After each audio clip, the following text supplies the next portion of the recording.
Hi friends, welcome to sports Kannada YouTube channel. Friends, Bharat ಮತ್ತು ಅಫ್ಘಾನಿಸ್ತಾನ ನಡುವಿನ ಎರಡನೇ ಪಂದ್ಯದಲ್ಲಿ ರೋಹಿತ್ ಶರ್ಮಾ ಕಣಕ್ಕಿಳಿಯುತ್ತಿದ್ದಂತೆ ವಿಶ್ವ ದಾಖಲೆ ನಿರ್ಮಿಸಿದ್ದು, ಯಾರು ಮಾಡದ ಸಾಧನೆ ಮಾಡಿದ್ದಾರೆ.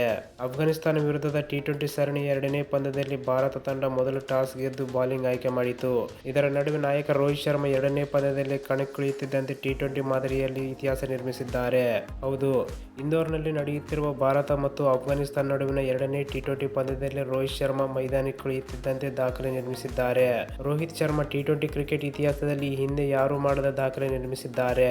ರೋಹಿತ್ ಶರ್ಮಾ ವಿಶ್ವದ ಮೊದಲ ಕ್ರಿಕೆಟಿಗನಾಗಿ 150ನೇ ಟಿ20 ಅಂತಾರಾಷ್ಟ್ರೀಯ ಪಂದ್ಯವನ್ನು ಆಡಿದ್ದಾರೆ.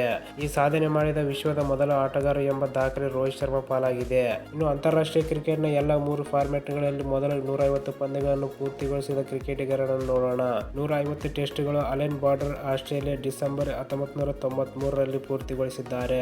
ಇನ್ನು 150 ಓಡಿಐಗಳ ಅಲೆನ್ ಬಾರ್ಡರ್ ಆಸ್ಟ್ರೇಲಿಯಾ ಫೆಬ್ರವರಿ 1987ರಲ್ಲಿ ಪೂರ್ತಿಗೊಳಿಸಿದ್ದಾರೆ. ಇನ್ನು 150 ಟಿ20ಗಳಲ್ಲಿ ರೋಹಿತ್ ಶರ್ಮಾ ಭಾರತ ಜನವರಿ 2024ರಲ್ಲಿ ನಿನ್ನೆ ನಡೆದ ಅಫ್ಘಾನಿಸ್ತಾನ ವಿರುದ್ಧದ ಎರಡನೇ ಟಿ20 ಪಂದ್ಯದಲ್ಲಿ ಪೂರ್ತಿಗೊಳಿಸಿದ್ದಾರೆ. ಓಕೆ ಫ್ರೆಂಡ್ಸ್, ಈ ವಿಡಿಯೋಗೆ ಒಂದು ಲೈಕ್ ಮಾಡಿ. ಇದೇ ಥರ ಇಂಟ್ರೆಸ್ಟಿಂಗ್ ವಿಡಿಯೋಗಳಿಗಾಗಿ ಚಾನಲ್ ಸಬ್ಸ್ಕ್ರೈಬ್ ಮಾಡಿ. Thank you for watching.